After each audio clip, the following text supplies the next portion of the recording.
nakabangkang galing Pagsanhan Falls.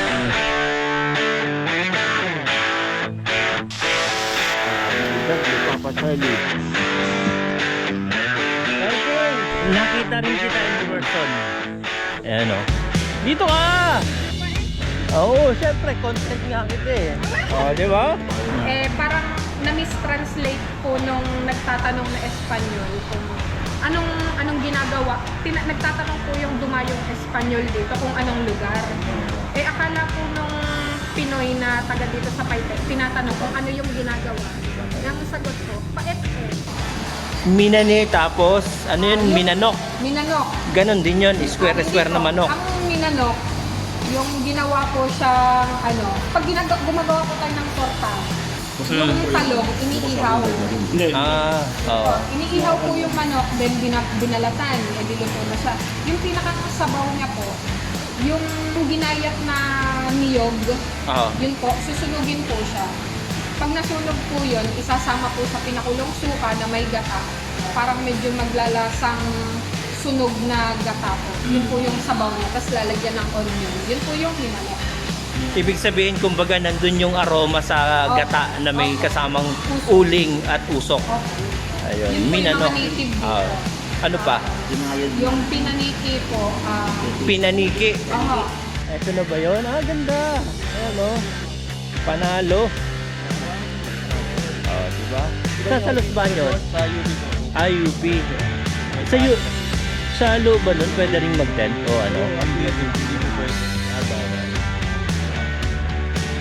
Saan nyo nalaman yung event na yan? Kasi sa Benbo mismo. Cycle Paradise. LK, ano masasabi mo sa paring pool? Cool. Cool talaga, ano? Certified paring pool ka na ngayon. Alright.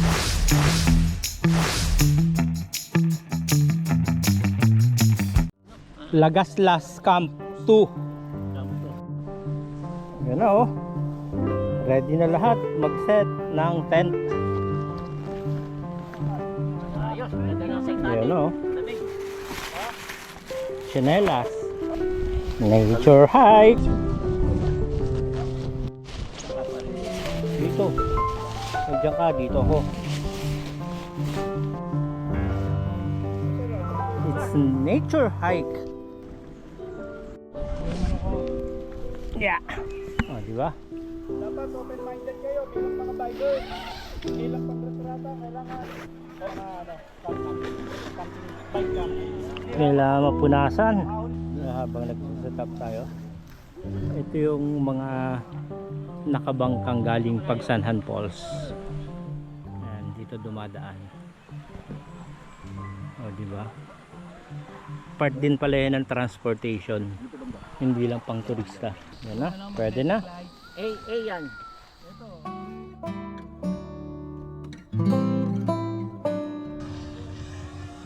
Para pala itulog nila oh. Alright. Good morning Lagaslas.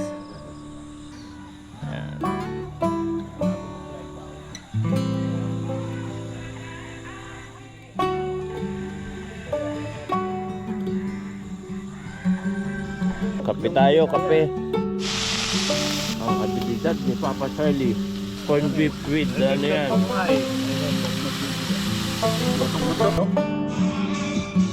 Woo! LK!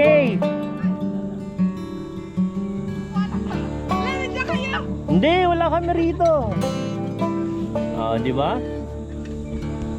Nakita rin kita in person. Ayan o. Dito ka! Video ba Oo, syempre, content nga kita eh. Di ba? Kasama. Hindi. Kami lang yung magkakasama. Si Paring Cool. Si Charlie. Ayan. Pakilala ka naman. Pakilala ka. Ako po si LK, taga Paite, Siniloan. Ayan. Dumayo ng kape dito sa Lagaslas.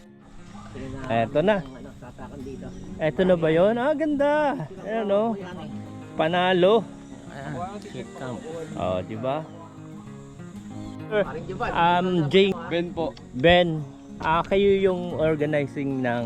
Aba, ito nung sweep dito sa ng Bicycling Paradise. Tapos kasama ko si Compact. Compact. Compact Project. Yun.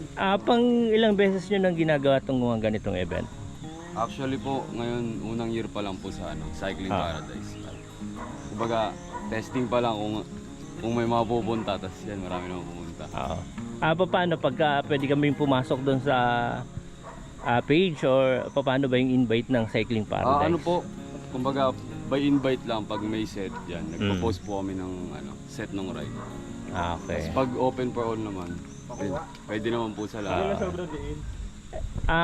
Yung paano yung ano nga pala sa printing?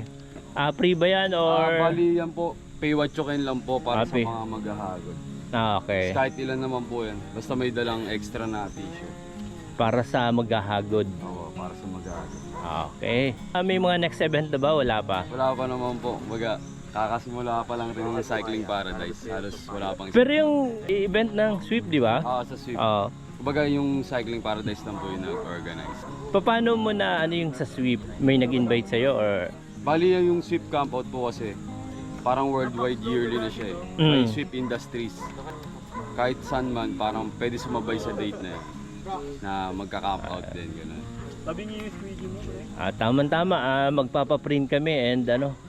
Oo, Yun, oh, sakto. hagod. May mga dala kayong t-shirt, sakto. Salamat. Galing na ni Sir humagod. Siguro galing din magmasahe to. Galing humagod eh.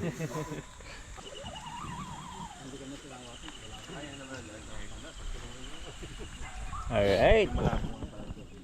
Yun oh. Ang nagdadala dyan, eto eh. Sige po. Mga taga saan, sir? Maganda ron, no? Sa Los Baños? Sa UP po. Minsan. UP. So, Sa U- Aquila base po. Sa loob ba nun, pwede ring mag-tent o ano? Oh, hindi po pwede. Bawal. Bawal po mag-camp sa loob. Saan nyo nalaman yung event na itong sa sweep? Kay Ben po mismo. Cycling Paradise. Kumbaga bago pa lang din si Cycling Paradise kaya hindi pa ganun ka... Hindi ko rin po, matagal na rin po yan eh. Matagal na ba si Ben? Solo, bike lang. Mga ano lang po lang talaga po, bike trip lang talaga. Gala-gala lang. Pagdating dyan sa Los Baños, saan yung mga ano, mga recommended na mga bike camp? Picard po. Sa Picard. O kaya sa Silva po talaga kadalasan. Silva na talaga pag malapit. Silva is Kalawan eh. Opo. Usually dala po talaga po. Around LB. Ano po yung pinakamalapit. Sige, thank you. Si Broxman. Ito si LK nga pala. Ito yung isang ano, mama oh. Baba! Kumusta yung mga ano mo? May mga schedule na ba sa mga events?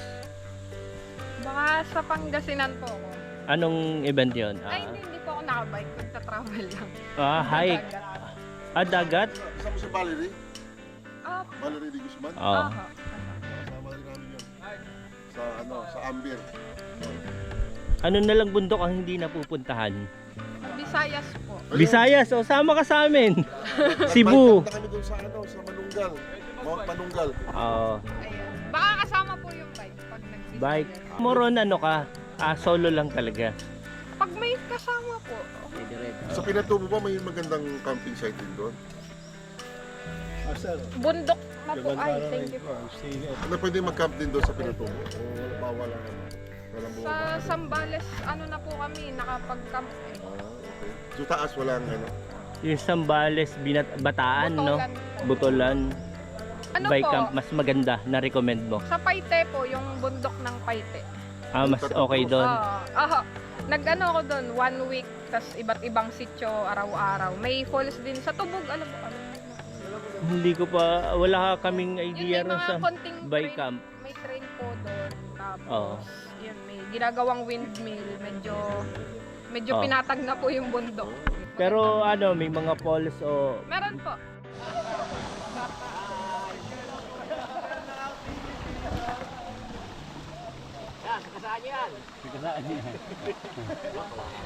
May kasamang velo pala eh. Carrier niya, laki oh. Pang buwan. Correct. Ingat, ingat. Ano? Ingat, ingat. Okay. Ingatin kayo. Ano oras pa kayo uwi niyan? Ito, mag-ayos lang. Oo. LK, ano masasabi mo sa paring cool? Mga cool. Cool talaga, ano? Oo. Certified paring cool ka na ngayon. Oh, yes. Alright. Pag wala pa akong trabaho, sasama. Sige, sige. I-call mo kami mamaya sa Paiti, ah. Yes. Dapat cool tayo ron. Nandito na rin lang tayo sa Gaslas Camp. Pupunta tayo rito sa Amang. Amang Falls daw to. Wall na to eh, dito tayo. Ito sabing pakanan, paahon. Pero hindi kami kakanan, kakaliwa ka. Chocolate ang tubig. Kopi ko brown. Baka ito yung falls na yan. Hindi yun oh, pader eh. Oo, pader eh, nandaan. Ayan oh. Yun yung pinakapader na walang tubig eh. Yung tinatawag na yan yung rock formation na yan. Oo. Ayan oh, tagtuyot. Parang kopi ko blanca tubig. Thank you sir. Ingat po. Ayan oh, tama-tama yung lunch sila, sarap. Hanggang hapon kayo sir.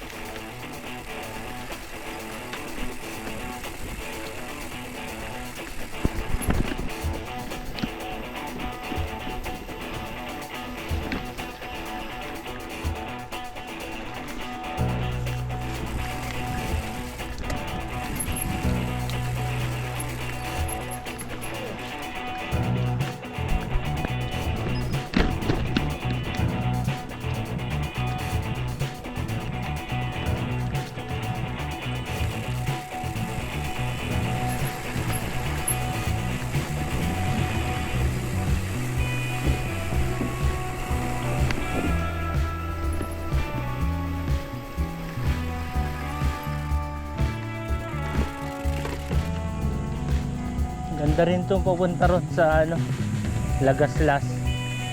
Bikeable na may kasamang tulak.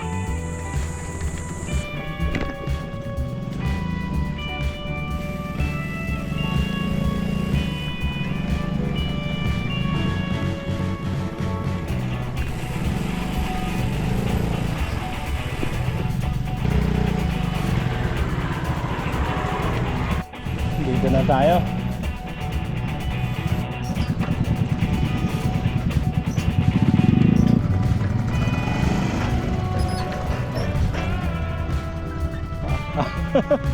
Grabe ugoy ah.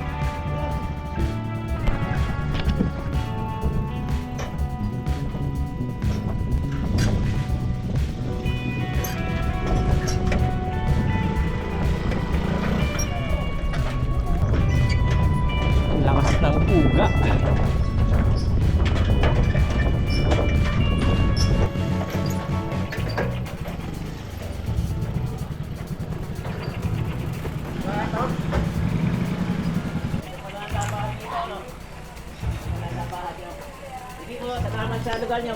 Labahan. Lumba na tayo. Then Paiti tayo, Paiti. Naku po.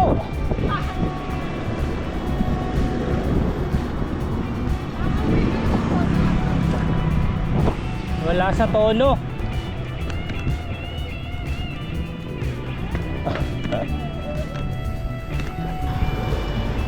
Another tulay. Franco by LK.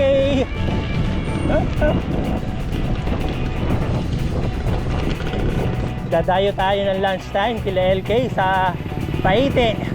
Baka mapait ang pagkain doon ha.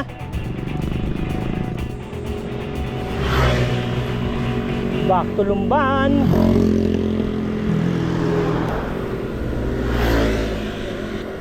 Diretso na, bulusok na naman eh.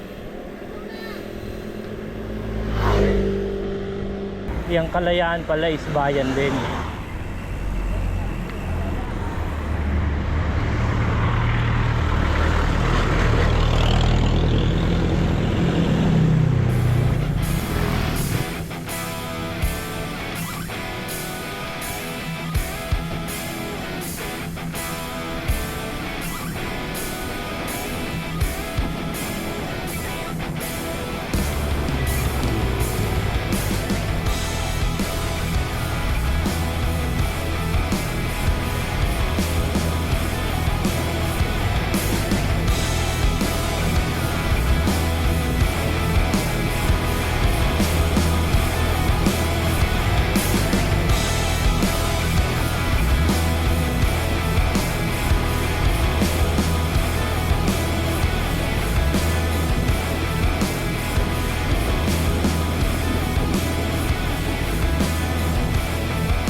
Ito na yung treat sa atin ni LK. Baluarte rin niya raw to.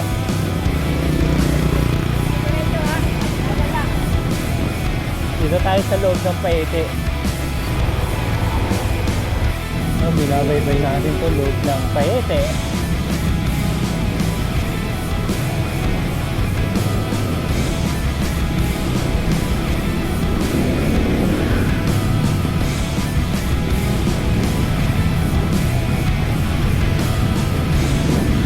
Ang pupuntahan daw natin, sabi ni LJ, yung Benga. Pero hindi naman daw panag Benga. Diba? Papasok tayo dyan. Ito lang po yung kapas. Kasi yung bike po na. Ayun oh. Wala kayong panglak. Ito yung recommended ni LK. Kasi taga rito siya. Paite. Malaki yung place nila, may loob pa. Ibig sabihin maraming nagaganap dito. LK, konting pahayag lang dito sa sinabi mong Bengas Eatery. Swerte namin, nandito ka tapos na-treat mo kami dito sa mismong bayan mo, di ba? Siyempre proud ka, bayan mo to eh. Ito po yung pinaka-recommend ko na ano, yung since mga panahon pa ng Hapon, Chinese, yan. Dito po. Treasure hunt pala si LK. Opo. Namulat ka ha? Ito na to. Kahit mga lolo ko po dito pa. Anong kwento? Any idea para lang dito? Basta yun po, ito po yung alam ko na pinakamatandang resto dito. Yun po, dinadayo na din ng mga taga-ibang bayan. And pag natanaw lang natin dun palabas, yun na yung... Yan po yung main street namin, yung Quesada Street. Yan. Diyan po nakapila yung mga handicraft, mga tindahan po ng ukit. Mismong national road ng Paete, ilang kilometers lang? Mula po dun sa Paet hanggang dito po sa may Yung pinasukan natin. sementeryo, opo, 2 kilometers lang, 2 to 3, mga ganun lang.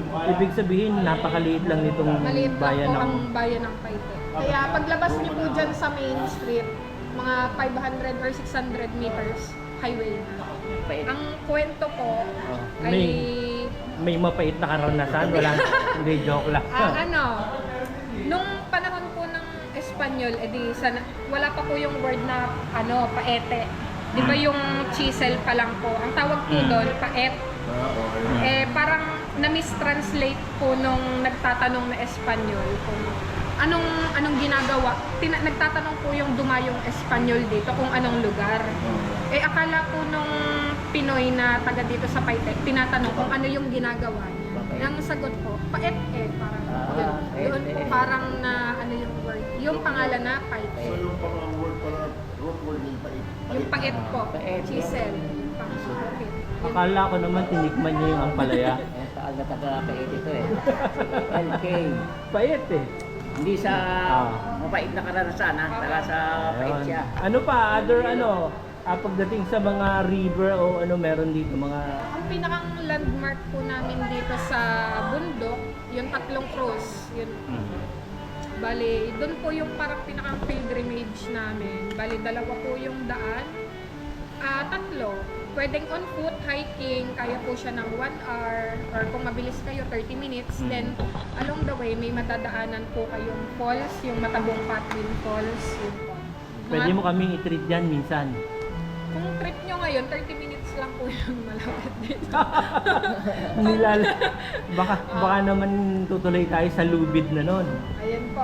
Kung trip nyo naman ang bike, motor, or 4 wheels, meron pong daan dito sa Sea Oil, or yun po yung pinakamatarik. Then, pag Banayad na Ahon, ang lusot po ninyo ay dito sa Longos Road. Yun po, sa may Petron. Yun po. Ang mga way paakyat ng Tatlong Cross. Kumbaga itong Paete, maliit lang talagang bayan. Opo. Maliit na bayan pero malaki po ang bundok.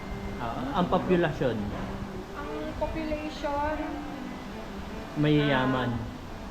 maraming abroaders pero wala po sila dito sa Paite. Marami sa ibang bansa. Hindi ang mga tao rito. And nakilala ang Paete sa Pag-uukit po, the carving capital of the Philippines. Ano yung something na makipagmamalaki mo na taga Paete ka? Exciting si LK magkwento ng kanyang talambuhay eh. Ay! Hindi, yung as in taga Paete. Kilala po ang Paite bilang bayang na sining. Sining. Ang pag-uukit po namin dito hindi lang kahoy. Pwedeng yelo, prutas, tsokolate, May mga gumagawa na nun. Opo. Yun po ang pinakasikat naming pag-uukit. Lalong nakilala ang Anong yellow? Inorbit? yelo. Opo. Ah. Yung isang bloke po ng yelo.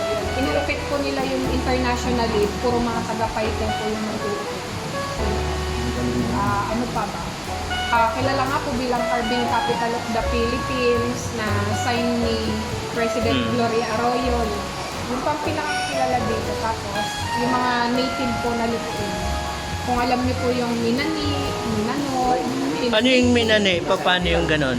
yung Minani po, yung kamoteng kahoy. Oo. Yun po. Sinapchap po siya ng square na maliliit, prinito. Tapos yun po, parang siyang mojo, yung fries. Parang Crispy ganun. siya. Crispy ako. Pwedeng crispy, pwedeng malambot. Yun po yung pinakang sikat na main snack dito sa Nasa ng Manilo. Minane. parang ginawa pong mani in bite size. Yung Okay. kamoteng kahoy. Minane. Diyan, meron pong tinda dyan kung gusto nyo matikman. Kumbaga parang yung sa word na basic. Pag umaahon, basic na lang. Ngayon, maning-mani na lang. Minani. Chicken feet. Kahoy. Minane, tapos, ano yun? Minanok. Minanok. Ganon din yun. Square na manok. Ang minanok, yung ginawa po siyang parang pag gumagawa po tayo ng torta, yung talong, iniihaw. Iniihaw po yung manok, then binalatan, diluto na siya. Yung pinakasabaw niya po, yung ginayat na niyog, yun po, susunugin po siya. Pag nasunog po yun, isasama po sa pinakulong suka na may gata. Parang medyo maglalasang sunog na gata po. Yun po yung sabaw niya. Tapos lalagyan ng onion. Yun po yung hinanok. Ibig sabihin, kumbaga, nandun yung aroma sa gata na may kasamang uling at usok. Ayun, Yun po minanok. yung mga native. Ano pa? Yung pinaniki po. Pinaniki. Pero wala po siyang paniki. Gawa po siya sa mga laman loob ng baboy na parang siya Saan natin yan matitikman sa susunod ng mga... May mga tinda po dyan. Sana meron tikim lang. Kaso, bihira po yung parang everyday, hindi po siya naluluto dito. Kumbaga, dahil native nga po dito at hindi po kilala sa ibang bayan, parang by order. O yung main dish namin dito. Ayun, LK, maraming salamat sa paunlak mo sa amin dito sa iyong wala ka namang mapait na karanasan dito sa Paite. Wala. Sinong gusto mo shoutout dito? Shout out ko dyan, hindi ako kilala. Ayun, alright. Thank you po. Wow! Lunchtime na. Jovan, ano masasabi mo sa food ng Bengas? Eatery. Wala akong masabi. Talaga may kakaibang flavor. Yung tingin ko pa lang dun sa manok, medyo malaki na pagkakaiba. May kakaibang lasa. Ayun, Paring Golo, ano yung pagkain natin dito sa Paite? Sulit, panalo. The best. Papa Charlie. Kakaiba ang chicken dito. Napalambot nila, malutong na malambot. Ang sarap. Ngayon ako nakatikim ng ganyan chicken. Galing na lang, may sikreto sa dito na magluluto. Kaya, mas sarap. Kasi, Saka malakas ang ulan. Ano ba? Ayan, thanks LG sa recommended na kainan dito sa Bengas Eatery. Hindi ka napahiya? Naglalasang Hapon at Amerikano rin yung mga pagkain dito kasi panahon pa ng Hapon. At Kastila pala. Tagal na, no? Featuring Minani ng Paite. Umorder pala si nanay, 130 sa inyo po. By request pala yung sa amin, hindi pa. Ayan pa. Ang maganda niyan, mayroon daw suka yan. Pero kung hinahanapan natin ng talagang mani, wala. Made of kamuting kahoy. Ganda natin mamaya ang Minane. Alright. There she goes again! Ito na, matitikman na natin ang Minane. Minane ng Paete. Pero hindi naman daw mapait.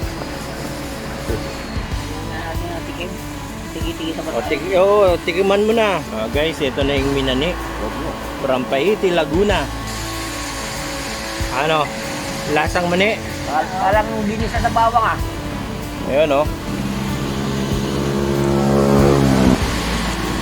Masarap nga. Tapos meron pa yung suka. Pwede natin isaw-saw sa suka. Leading by Charlie Tolentino. Malapit na raw kami sa hiwaga ng Balete Drive. Hindi umano. Paring Gol sa likod. Sound trip lang. Ayun oh.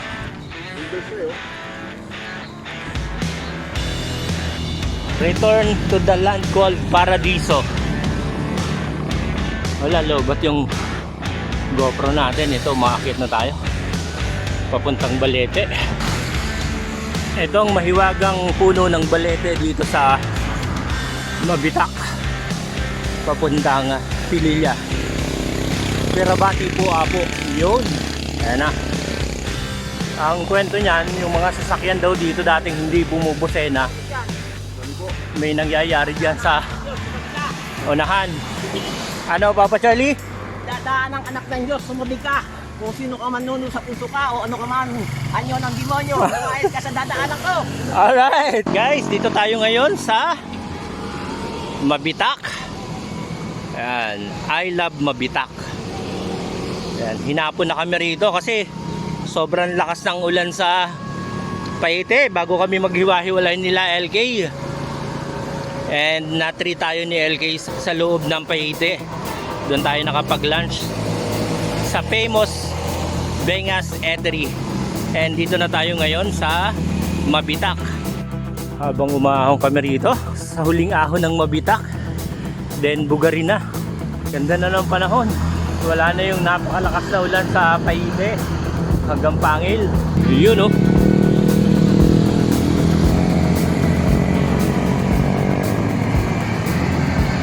Alright. It's more fun in Pililla. Ayan, ang daming pan. Dito tayo sa Ali Rice, Jam Rice. 9 o'clock na kami dumating dito sa Antips. Strava natin is 203. Pababa na tayo ng Taguig. Okay, ingat!